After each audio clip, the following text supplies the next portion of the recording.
What's up? What's up? What's up, everybody? Welcome back. Good morning. How are you guys doing? Doing good. All right. What y'all eating and drinking? Anybody eating anything? Drinking anything? No? Is that guava? What is that? Membrillo Okay, with mate. Mm-mm. nice. Membrillo. Yes, sir. What's membrillo for the non? He's gotta look it up and Yeah, Google it. Isn't it? It's like a paste, right? It's like guava paste, but it's that's a weird name. Go ahead, Brian. You got it. No, I'm just putting it there so he knows how to spell it and he can put it on the screen. oh, it's quince. Yeah. 15. Queens. Membrillo. All right. What does it Yeah. taste like? Tastes good actually. It's like a It's, yellow. it's kind of like guava. It's very similar in taste and texture. It's a little bit more It's a quince fruit. bitter. How do you say quince? How do you say Quince. I'm not sure how to say it in English, but Oh, like quince Just cheese. have Siri read it to you. Quince cheese. It says it's a sweet, thick jelly made of the pulp of the quince or quince fruit. Está bien. Membrillo. Looks like guava. Yeah, I'm drinking some mate. Added sugar this time Nice. because it tastes better with sugar, by the way. But what about you, Gabe? I had, and I just finished a cup of coffee. Let's see something here. Quince. Okay, there you go. It's pronounced quince. Quince. This Queens. is Google Translate. So Quince. Bro, quince. how do you say this word right here? Let me type it.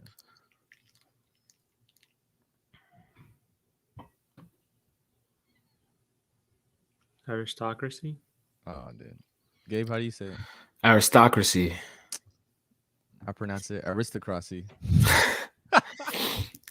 Bro, And I had to do the whole Google because Chantal was like, "That's not." you said this out loud, like in front of people, I was or doing a video. I don't know if you a couple months ago for. I was reading something that Martin Luther King wrote on the bombings. No, on the church bombings that in Alabama. But I didn't say it loud. I was recording the video, and Chantal heard it, and she's like, "That's not how you say it, right?" But it was about the kids that the girls that got killed on in a bombing that they had in a church there. yeah. And so he was talking about, aristocracy and democracy and just kind of very beautiful. But I was like, aristocracy. And she's like, Aristocracy. that's not. So she caught it before It you. doesn't- Yeah. It should have told you because it doesn't rhyme with democracy, and given that he was a prominent preacher, he probably wanted to. But it wasn't like he didn't say it in a rhyming way with democracy. It was just he was comparing. But it was like, well, all right. Sandra says membrillo is guava. Oh, Okay. that's a hot take. No, I don't know. I don't think it is. Hmm. Guava has a different Taste. taste to it. Yeah, I think it may be in the same family as guava, but I think they're two Well, look different at guava. Does it come from Quinn's thing or whatever? People say it's not. I don't know if it's. Are there different types of kins? There might be a different type of a quince or quince, Quinn's, bro. Quince. Quinn's. bro. It's ESL. Yeah. Bro. Look, quince and the inside is yellow. Okay. Guava on the inside of the fruit is pink. So there's no way that they could be the same. Very good. Well, there. Yeah, I just looked it up right now. I'm glad. With that in mind, we're gonna jump into Psalm 139. There you go. What's in the inside? Forgive one another. Yeah, that's good. All right, so I'm just gonna read it here. Psalm 139 for the director of music of David, a psalm. It starts off, you have searched me, Lord, and you know me. You know when I sit and when I rise. You perceive my thoughts from afar. You discern my going out and my lying down. You are familiar with all my ways. Before a word is on my tongue, you, Lord, know it completely. You hem me in behind and before, and you lay your head upon me. Such knowledge is too wonderful for me, too lofty for me to attain. Where can I go from your spirit? Where can I flee from your presence? If I go up to the heavens, you are there. If I make my bed in the depths, you are there. If I rise on the wings of the dawn, if I settle on the far side of the sea, even there your hand will guide me. Your right hand will hold me fast. If I say, surely the darkness will hide me, and the light become night around me, even the darkness will not be dark to you, for the night will shine like the day, for darkness is as light to you. For you created my inmost being. You knit me together in my mother's womb. I praise you because I'm fearfully and wonderfully made. Your works are wonderful. I know that full well. My frame was not hidden from you when I was made in the secret place, when I was woven together in the depths of the earth. Your eyes saw my unformed body. All the days ordained for me were written in your book before one of them came to be. How precious to me are your thoughts, God. How vast is the sum of them. Were I to count them, they would outnumber the grains of the sand. When I awake, I am still with you. If only you, God, would slay the wicked. Away from me, you who are bloodthirsty. They speak of you with evil intent. Your adversaries misuse your name. Do I not hate those who hate you? Lord, do I not hate those who hate you, Lord, and abhor those who are in rebellion against you? I have nothing but hatred for them. I count them my enemies. Search me, God, and know my heart. Test me and know my anxious thoughts. See if there's any offensive way in me, and lead me in the way everlasting. Ooh, perfect.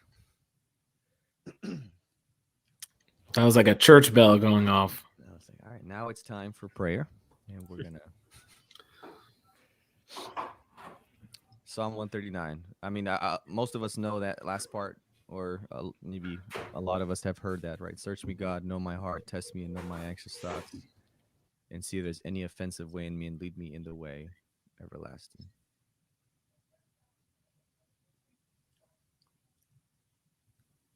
Any thoughts? Any thoughts? I'm gonna start with Brian. Brian, what do you think? What? This is Gabe's song, bro. Oh yeah, Gabe. Honestly, what I'm thinking is, as you're reading the whole psalm, he's saying wonderful things about God and how He's made. The first thing that stood out was simply like he's like, "Oh, your works are wonderful." Uh, no, he's like, "Oh, I praise you because I am fearfully and wonderfully made. Your works are wonderful. I know that full well, right?" And just like picture him looking at himself in the mirror, like, "Yeah, I Yeah, know." look at the works in your hands. Yeah, but on a deeper level, I feel like everything that he states about God is Mm, abstract, and then mm, the one thing that he asks for is actually like something he needs to see happen. So I don't know how you made me. I don't know how your thoughts and all this other mhm. stuff. Like a lot of abstract thinking and praising, Right. but when it comes to actually the action portion of it, he doesn't. It seems like he hasn't seen that yet from God, and he's like, if only God, you would slay Mhm, the wicked. mhm. If only you would, for me, if you would go beyond just being or acting in the abstract areas of my mind and my soul, but honestly, like I want to physically see you slay the Mm, wicked. yeah, I thought was something that was like, oh, a lot of young people think that way. A yeah, lot of us think that way, where it's like, it's nice that, okay, God is love. God has beautiful thoughts for me. I'm yeah. fearfully and wonderfully made, all these beautiful things. But dang, if only you could kill off the bad people, if only you could kill off the bad things in my life. If only you could act the way that I would like to see you act. Hmm. I think it's a common prayer among our generation to know and see and have faith in the abstract aspects of God, but yet feel so unfulfilled in Hmm. the actions of God. Yeah. I think that in that first portion that we read, right, of the psalm, David is essentially making a case that God is all knowing, he's omniscient, he's omnipresent as well. That question that he poses, where can I go from your spirit? Where can I flee from your presence? And so he describes, obviously, if I were to make my bed in the depths of hell, you're going to find me there. Your spirit is able to reach me. Or if I were to go to the heights of heaven. And that part right there is, at least in my mind, it's so important because, number one, when I was growing up, I would always hear in church, like, oh, there's some places, right, that the Holy Spirit's not going to follow you. Like he's going to stop. If you go into a certain place, like he's not going to follow you in there. They're trying to discourage you from going to a movie theater, right? The Holy Spirit is not going to protect you in there. So watch out. Don't go. Obviously, that theology is a theology based off of fear, right? God is with us always. He's promised us that to accompany us wherever we go, even according to David, in the depths of hell, right? So that portion, of course, is important to me because of the aspect of protection, right? God's protection, God's promise of his presence towards us. And then just like when you look at it from a spiritual standpoint, right? You look at individuals who have lived their lives in such a way that they feel like they're far away from God, that they are, totally lost or depraved.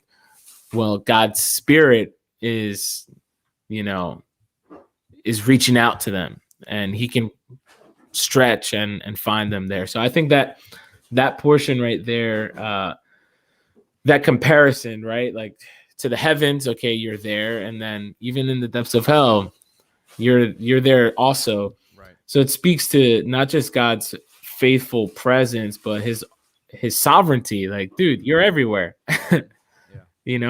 And I think that's part of the reason why he knows all things, because he's able to reach us anywhere we go. That's good.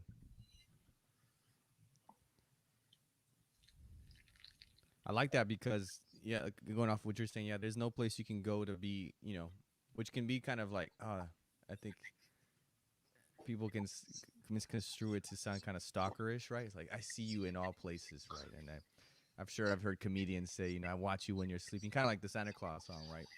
He knows if you've been bad or good. He's, he sees you at all times. But I think it's a blessing that even though we may go into periods of darkness or we want to run to the darkness, right? There is no place that we can be in, whether physically or even mentally and emotionally or spiritually, that God is not able to speak into that situation. I think of I know I'm hearing an echo from somebody.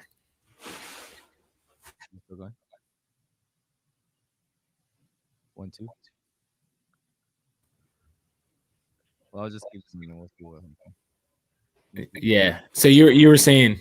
Yeah, but it reminds me of that verse from last time that we read in the last verse, that was about kind of how deep calls out to deep, right? And how God is able kind of to match wherever we are. He's matching that intensity, and so there's no place too low or too dirty or too bad or too, we can go so far that God's not willing to meet us there and be with us there and speak into our situation. So I think it's beautiful that no matter where we go, and even if we are purposely running from him, he's always there waiting for us to just, hey, I'm right here next to you, right? Kind of like the prodigal son and the father waiting. But we have the parable of the lost sheep, and he leaves everyone else behind that's in his corral, right? And he goes to save that one sheep that maybe would be like, hey, it's a lost sheep. Who cares? It's one sheep. You got 99 there. Like, there's no point. But his heart is just for every single person to come to him. And so I love that part there. And I think that understanding there then transitions right kind of there in that verse 13 where he kind of gets that idea, laughingly how Brian said he's looking in the mirror. He's like, look at what we're beautiful, look how fearfully and wonderfully made. I mean, it's kind of amazing, right? That um he has such an intimate and unique connection with each of us, which doesn't it really perplexes my mind, right? It's, I mean, as a pastor and trying to get to know all my youth, I'm like, I don't have time to get to know everyone intimately and know them completely, right? And just, you kind of know bits and pieces based on how you react, how you interact with them in different events. But that he knows us from when we're still in our mom's womb being formed, and how he's about, a part of that creation and formation. And so I think it's a beautiful picture of God. Sandro says the love of God is essentially expressed in his presence, right? So the fact that he's present really speaks volumes as to how much he loves us. Yeah. That's beautiful. That's really good. I want to emphasize verse 6 as well. As David is reflecting and just pondering on all of these thoughts, right? He says, such knowledge, it's too wonderful for me, too lofty for me to attain, right? So he kind of admits that there's a limit to his not just perception, but his ability to, understand how deep God's love for him is, how God knows him intimately and completely. So there's almost like a sense like you're invited into relationship with God based off of mystery as well, right? Like you're never going to have this sense of like completely knowing God, because he's going to surprise you at every corner. He's going to continue to show and manifest like new ways and new scenarios of loving you. But I like that because it's like an invitation to continue to seek him and follow him more, Yeah. I don't know if you guys have ever had a conversation a couple of years ago where it was kind of in was it after Eric Garner was killed, or Trayvon Martin? I don't remember what had happened, but it was around that time, and Black Lives Matter was kind of rising up, and there was protests and people were speaking out. So long story short, someone wrote me because they thought I was another Sebastian from my hometown because of something that he had put right that was kind of like they thought was wild. So they're seeing, what do you guys know about this? There's a hidden agenda in the government, blah blah blah, all these things. And one of the lines that always stuck out and speaks to me at this point, that this person was being very ignorant, is like, you will never understand, because she was kind of saying like, you don't understand because you're young and you haven't been in life long enough to know the power plays and the chess moves that are happening in life and stuff. And then she said, and you will never understand what is really going on. But it was interesting because she said in a way different, from what David is saying here, where David is kind of saying it's so wonderful and so big to me, but it kind of it motivates me to want to seek you more, right? Paul says something about that too, right? He says, search, what is it? Try to understand the love of God, which is just so deep and so wide and so big and so huge that you really can't. It's beyond comprehension, but we still try to understand it and why He loves us so much. And so it's a different, I think, approach to, I don't know, unattainable knowledge from the world's view, where the world's view is like, hey, no, you're limited. This woman was very ignorant. She's like, you'll never know, no matter how old you get. No matter how old you get. Yeah, I'm getting emotional. No, I have a piece of yerba in my stuck on my. But to me, it's amazing that though God's ways are higher than our own, though His wisdom is higher than ours, His invitation is never one from like, yo, you'll never know what it's like to be God. Like it's not from a position of like putting you down, but it's always an invitation. Hey, no, I invite you to come into and try to figure out and know more about me, though. You have to understand that you'll never fully understand everything. You're still invited to come in and kind of have that knowledge about me. Yeah. And he kind of repeats that that language of not knowing, right? Of kind of being hidden from from like the the full comprehension of who God is and the thoughts that he has of right. He says where I just had the verse. Sorry. He says, how precious to me, verse 17, how precious to me are your thoughts, God. Mm-hmm. How vast is the sum of them. Right. He's like, there's so much. Were I to count them, they would outnumber the grains of sand. Hmm. Right. So again, like language expressing just the immensity of Yeah. God's thoughts towards him and how innumerable they are. Mm-hmm. So he's using I don't know what he's doing in this psalm. Like, I don't know if he's trying to, really make God feel like, uh, big and great. Like, man, he's Yeah. tirando piropos at God so that he can act on his behalf. Of course, obviously, I don't believe that he's doing that, but it almost seems like he's He's using kind that of like form. soft. Yeah, he's like, man, yeah, I love you so much. You're the best God I've ever had. I would never trade you for anything. Yeah, because then I mean, if Psalm 140 was chronologically, the first line of Psalm 140 is "Rescue me, Lord, from evildoers." Yeah. So essentially, Yeah, he's funny. just trying to build God up to Mm-hmm. ask him for a favor. Mm-hmm.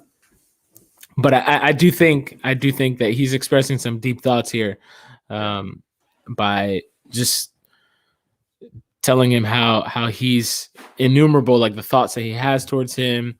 And again, like in verse 18, were I to count them, they would outnumber the grains of sand. And when I awake, I am still with you. So again, that promise of presence. Right. This is your next sermon idea right here. The right drug. Mhm.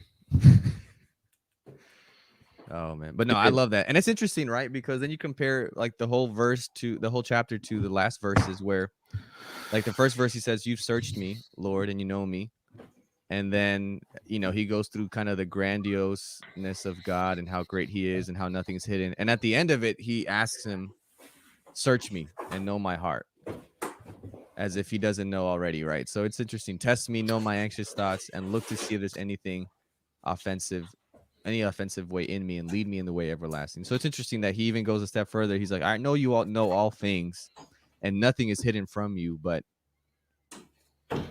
interesting. Yeah. Search me, God. Like he does, he knowing that, he still asks him to, hey, really come in and dissect and check up anything and see. I mean, I had some notes here. It's kind of like going to a doctor and especially now with COVID, right? You start, Gabe, I was coughing a little earlier. Gabe's like, yo, are you all right? And for those of you, I already had COVID, so I should have antibodies. I don't know how long that lives for. Or Brian's like, no. They don't last that long, the antibodies. How long ago did you have COVID? Let me see. I don't know if I have it on my calendar. I should write it down. Like 3 days ago. He's like, I don't know if I should still be quarantined, but no, I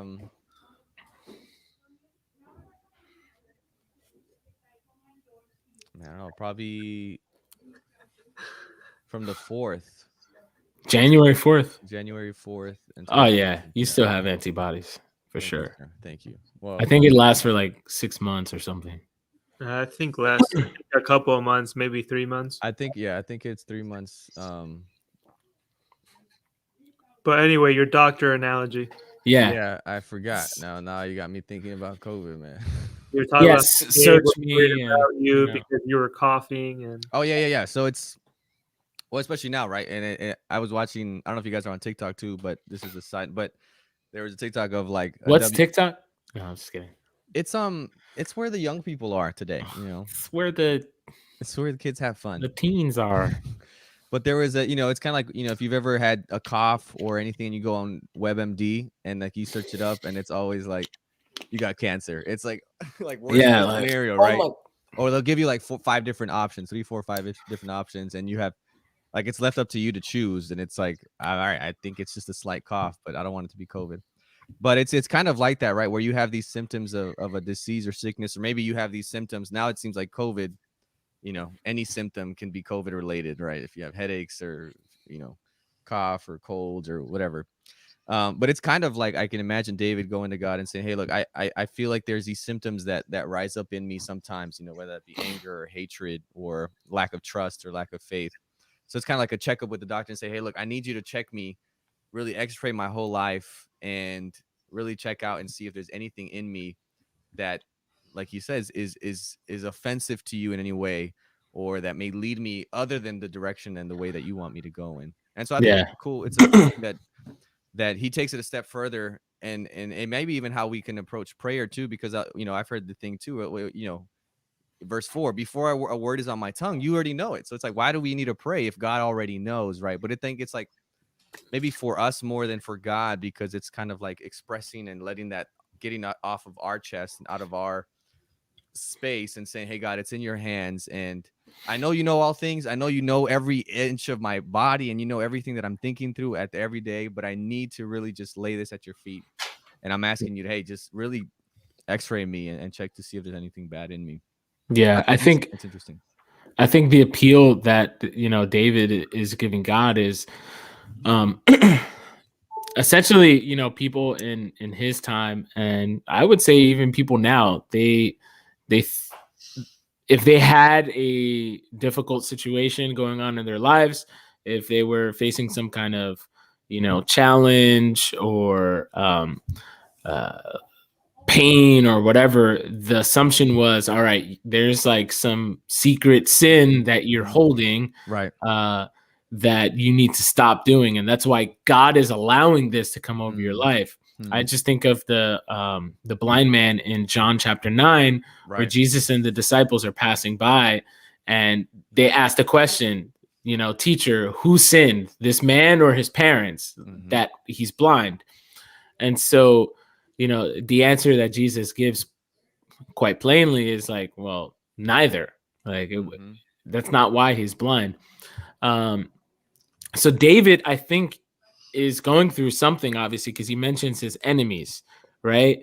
And those who hate God, they're wicked, they're bloodthirsty, they speak with evil intent, right? So he's trying to wonder, is why are they coming against me? Am I doing something evil? Am I doing something wrong? Yeah. So this whole entire psalm, it's like he's appealing to the God who knows, right? Who knows all things, who's present with him wherever he goes. What's going on? Right. Like you know everything. Is there something that I'm doing wrong that's causing this harm to come my way?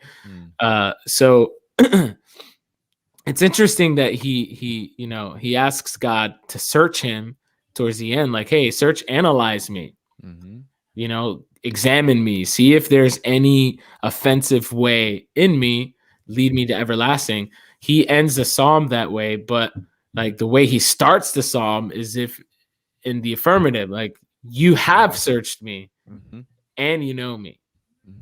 Right. So it's almost as if it's backwards. Right. Like usually he ends on that positive, like he would have ended how he started, right? Which is, you have searched me, you have found. Yeah. That's good. Yeah. So I couldn't really make much sense of this part where it says, all about God's knowledge and everything God knows. And David's like, wow, so wonderful. I cannot attain, this knowledge. Right. But, going back to the whole searching aspect, you have searched me and you know me. And it's like, okay. And the whole knowledge of it is like, why is he searching you? Like, why are you asking God to search you if he knows you? He knows all that stuff. And I had to look it up, right? So I looked up the Hebrew word for searched, and it essentially, in this context, it's referring to like question someone or somebody about, their basic convictions. And so that made a lot of sense to me because of the request that David has at the end, which is to obliterate, the enemies, right? Yeah. And I think in a way he's asking God to search him because, let it not be that I'm one of these wicked that I'm wanting you to slay, and That's why he's constantly like asking God to keep him in check, Mhm. and to, you know, God is essentially David's accountability partner Mm. scenario, where he's like, yo, check my convictions Mhm. and see if I'm asking this from a selfish perspective. Wow. And see if perhaps what I'm asking, if, because sometimes like it's not so much about the what, it's like the why, right? Mhm. Mm. Why are you asking this? And I think that David's just keeping it real and saying, like, God, test my basic convictions of why it is that I'm asking this of you. And that's why I feel like it ends that way, because David still hasn't had the answer. If it's like, Right. okay, am I cleared if you like annihilate all the wicked? Right. Right. Um, am I asking this for the right reasons, God? And so we don't know who these wicked are, apart from the fact that they're bloodthirsty, speak of God with evil intent, and misuse his name. It's like that could be literally anyone in the Bible, Yeah. except for like Jesus. So apart from Jesus, like anyone in the Bible Yeah. could fit those descriptions. That's good. So That's good. yeah, that made more sense to me, and I kind Yeah. of took in the psalm a little bit better, because at first I was like, Yeah. "What are you saying?" No, I love that because yeah, it's so true. Like he's asking that because he could easily be, if God really gave sometimes what we want, we could maybe incriminate ourselves, right? In what we're asking, right? Hey, kill all the people that do evil in this world. And God's like, if I did that, you would be included in that. So I think that beautiful. I think that's beautiful. He keeps us in check. He's our accountability because he truly knows the depths of our hearts of why we're doing what we want to do or asking God to do. That's good. Do I not hate those who hate you? Very good. No, this is a pretty nice Weird. psalm here. Yeah. Sorry to interrupt you again. So Yeah. it's just weird because, like, in verse 19, if only you, God, would slay the wicked. In a way, he's saying, like, I've had to do it. If only you would do it, you would Right. know what it's like. And it's like God's like, bro, the Yeah. flood, hello, Yeah. right? But and after that, he's like, away from me, you who are bloodthirsty. But even God calls David a bloodthirsty man, and that's why he couldn't Yeah. build his house. It's like, no, Mhm. I don't want you to touch my house, man. Your hands are full of blood. And so like these descriptions are just like they're incriminating David. The adversaries misuse your name. Like, yeah, I just feel like a lot of this incriminates David himself. Yeah. Absolutely, especially that part, misuse your name. Immediately I just think of Bathsheba and how he raped her, he killed her husband, and Mhm. that led to all of the tragedies that happened with his household, especially his children. Amnon, Tamar, Absalom. Right. So it seems like David is describing himself here. Maybe it's a hatred towards himself, towards his impulses. Yeah. Yeah. In a subconscious way, I guess. He's like projecting what he does onto others. Mhm. Yeah, it's almost like when you give someone advice and you apply certain principles to their life, but then when you look at yourself, you're not willing to apply the same principles. So you're not guilty of that. Yeah. Uh, I feel like honestly, the first person that came to my mind when David is talking is like his what's his general's name? Joab or something. Yeah, Joe. Yeah, Joe. Like that's the Joab. person who's coming to my mind. Like, oh, that's Mhm. probably who David is talking about. Right. Um, where it's just like, bro, you're pointing one finger, but four are pointing right back at Exactly. you. And so that's why after he says that, I feel like he's like, you know what? I know you already searched me, you know me, but search me again just in case, and know my heart. Test me and know my anxious thoughts. Anxiety doesn't come without testing. Hmm. typically you're anxious because there's things going on around you Something's going on. Yeah. in your life that are making you anxious. Mm-hmm. And in a way, it's just weird that David would be saying, "Test me and know my anxious thoughts." Like, make me Mm-hmm. in my anxiety be able to reveal my true self to you. Mm-hmm. You know, and I think that um, that tends to happen when we become very anxious. We become extremely vulnerable in actually saying exactly how it is that we are feeling in that particular moment. However it comes out, it could come out as lashing out, like David is lashing out right now against the wicked, but he's speaking so openly and honestly Mm-hmm. that in a way, um, it's just weird that he would ask God to make him anxious so that he could be Yeah. totally transparent with him. Yeah. And he says the difficulty of self-knowledge. Yeah. What do you mean by that, Nani? The difficulty of self-knowledge.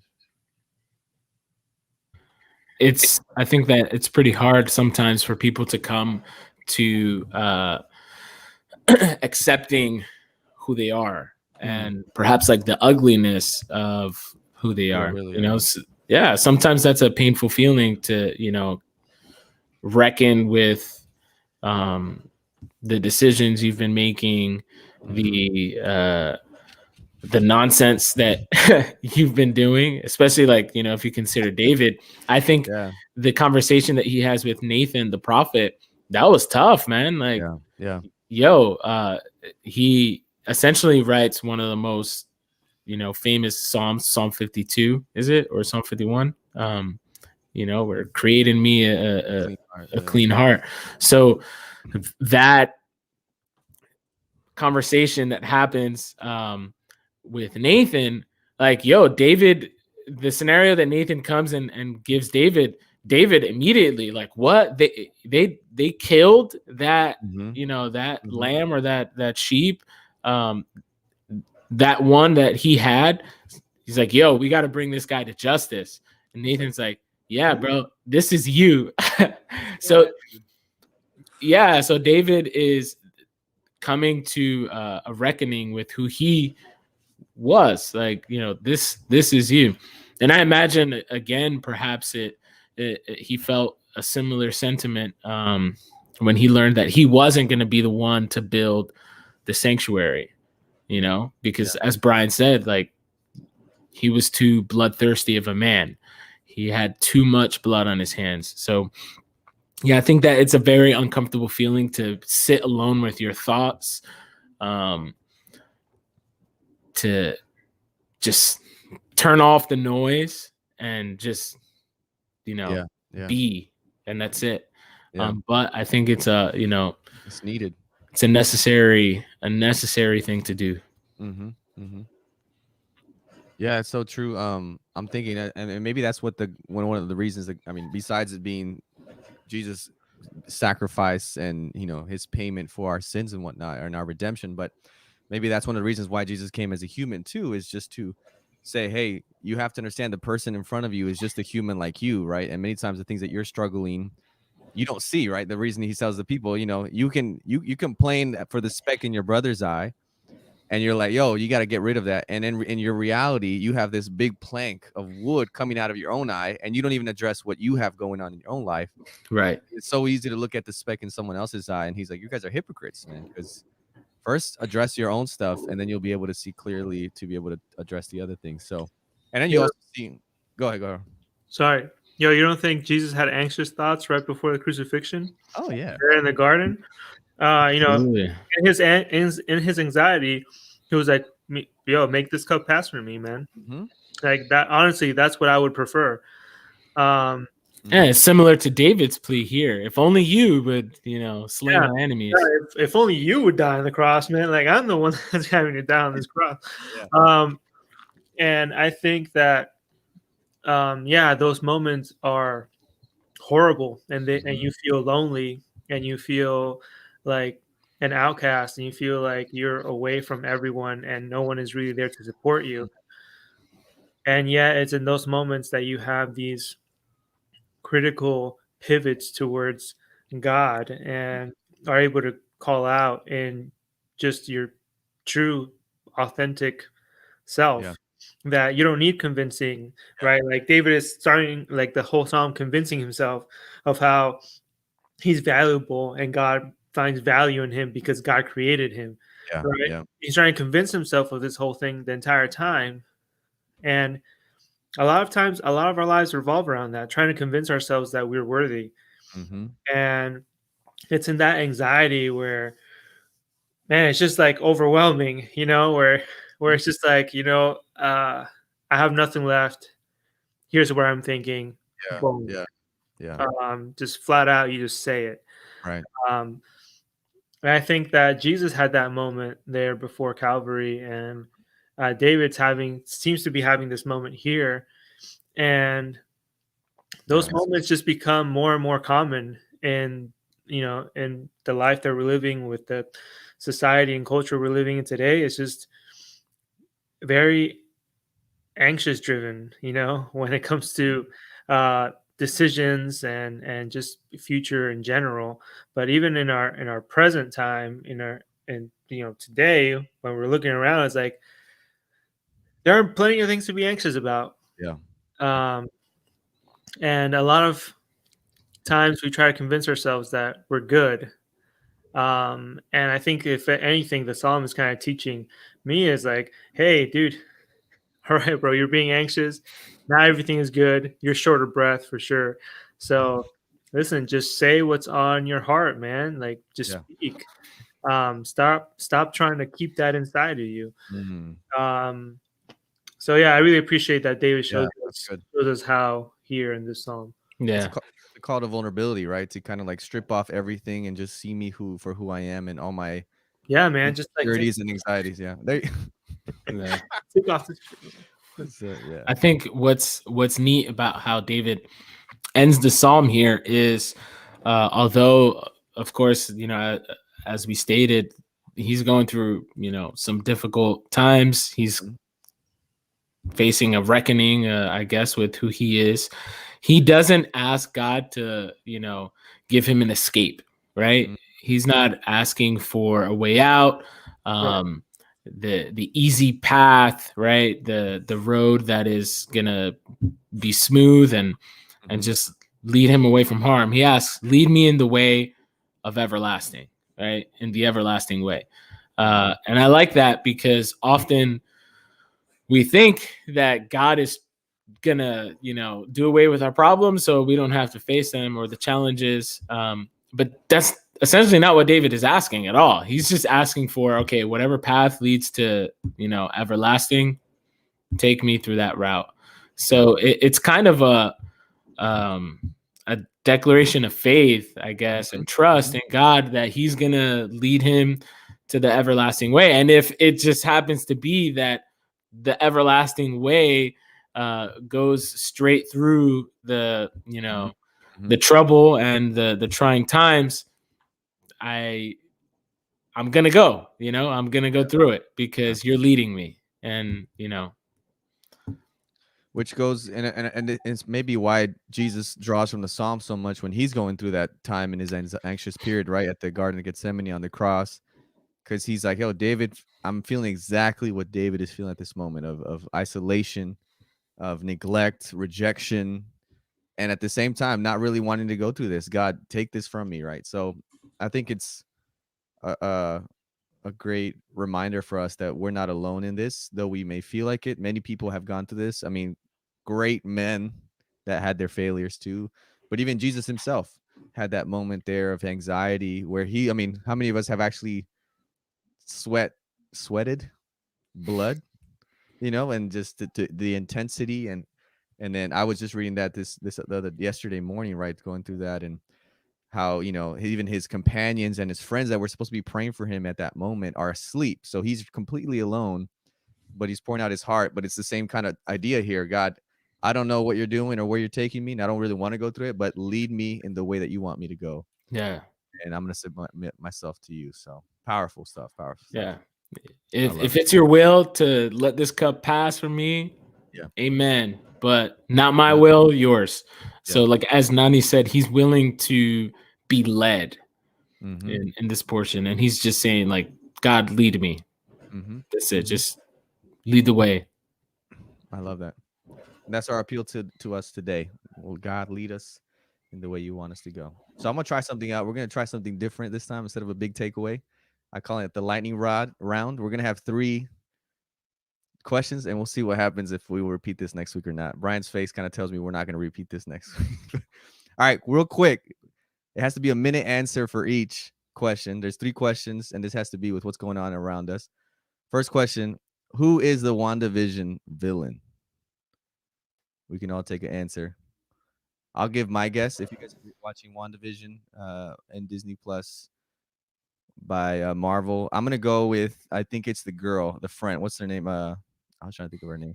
The neighbor. The neighbor. I think it's the neighbor. She's somehow controlling or helping to control Wanda. Wanda told her brother, "I'm not really in control of this situation." Nani says it's Wanda. So, Gabe, Brian, who's the WandaVision villain? I want to say it's Wanda as well. I think she's the main antagonist. She's Okay. also, the main character of the show, but it's her, man. She is not willing to come to a reckoning with the truth. Mm, The advice that she gives her children, when the dog dies and they want to immediately just like grow up and jump to another age. She says, "Hey, listen, it's important for you to not try to rush through these feelings." That advice is like she's not following it herself. exactly. It flies in the face. And yeah, exactly. So she wants to live in this illusion and just this imaginary place where, Vision is still alive and her brother is still alive and everything is, nice and dandy. But the problem is that's not the truth. And the lie, right? The big lie in this case, the big lie is in this case is causing mayhem. And I think that that's pretty evident for our time today. I think WandaVision is an excellent, case study of what is going on in American society today and truth and you've been talking for like 20 minutes, Gabe. Come on. That was a minute. It was 1 minute, dude. Nani 1 says minute. she has no control over herself. That's what I think, right? My It's Lord. interesting. It's like her own consciousness, and that's trauma, right? So she's yes, it's a traumatic experience. Brian? First of what episode are you on, Seba? I think we're all in the last one. I haven't watched okay. today's. I feel like you're on episode like 4 if you think it's the neighbor. But just messing with you. No, I think that yes, it's Wanda, but I believe that there is something that we don't know yet. So someone said something to her where she feels like her future is not worth living and that she has to stay there in the past. Yeah. I think that's possible. I don't know who it is though. And the next question, Next question. All right. Texas is going through a crazy time right now. And Ted Cruz, I don't even know. I don't even know what he is anymore, but he flies to Cancun in the middle of the freezing tundra in Texas, which I have. Gabe as well has family members there. A lot of people without electricity and no running water. Was Ted Cruz wrong in leaving the ship as it's sinking? I guess I'll go. Ted Cruz yesterday did an interview, and if you want to know if Ted Cruz was wrong or not for leaving Cancun, listen to Ted Cruz's words. He said that he made a mistake by going to Cancun. So he was wrong. Yeah, he was wrong. Absolutely. I love this. The audacity. Like the audacity to leave. Not just that. I mean, in the interview, he kind of said like, "Oh, my girls wanted to go somewhere for the week because they have, the week off and get away from everything." Yeah. And I was coming back, the next day. I was just accompanying them. Well, turns out that the phone records revealed that was a big lie, that he was planning to stay there for a couple of days, not just one day, in the midst of not just a state crisis, right? Yeah. With the storm, also in a pandemic. Really terrible decision to leave your state while people are suffering. So wrong decision. Wrong decision, wrong timing. But he can stay there if he wants, and we'll get someone else. It is interesting though that he had to cross the border to find some security. Wow. Yeah, that's Wow. ironic. Wow. Brian? So if I were Ted Cruz and I wanted to be a punk, I would have flown to like Washington, where they still have running water and their infrastructure set up so that they can survive Yeah, that's cold true. weather. And it's nobody, like, oh, I'm yeah, just here to make a work. case for my people, Right. But he was just really dumb about Didn't it. really think about And it. Yeah. went to like, oh my god, like, Yeah, I think he's wrong. I heard a couple of representatives from local to state levels saying, "Hey, it's not our duty to provide. You guys find a way as residents to figure it out on your own." To me, that's a very ignorant and what is it? Loveless approach to this. I mean, you are elected officials that are there to figure out what's going on and how do we, so To help. Yeah. So, Yeah. all right, last question here. Is Marca? Wow. Is Messi and Barca era over? For those of you that don't know, Champions League returned this week. Barca lost 4-1 to at home. PSG at home at the Camp Nou. We've kind of saw this coming. The rumors of Messi to Man City last summer. All right, final word, 30 seconds. Is Messi and Barca era over? I'm going to go. I think it is. I think as soon as the summer comes, he's moving. Don't know where yet, but yeah, I think the time of Messi in a Blaugrana shirt and a Barca shirt is coming to an end. Yeah, I concur with that. I think Messi is already out the door.